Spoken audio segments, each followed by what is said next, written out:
নিহত পাইলট তৌকিরের পরিবারের পাশে খালেদা জিয়া ও তারেক রহমান।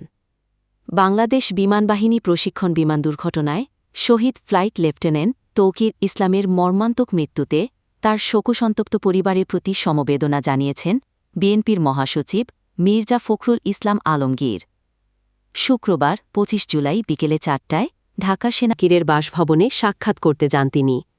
শোকসন্তপ্ত এই শহীদ পরিবারের সদস্যদের সাথে সাক্ষাৎকালে তাদের প্রতি সাবেক প্রধানমন্ত্রী ও বিএনপি চেয়ারপারসন বেগম খালেদা জিয়া এবং দলের ভারপ্রাপ্ত চেয়ারম্যান তারেক রহমানের সহমর্মিতার বার্তা পৌঁছে দেন বিএনপি মহাসচিব মির্জা ফখরুল ইসলাম আলমগীর।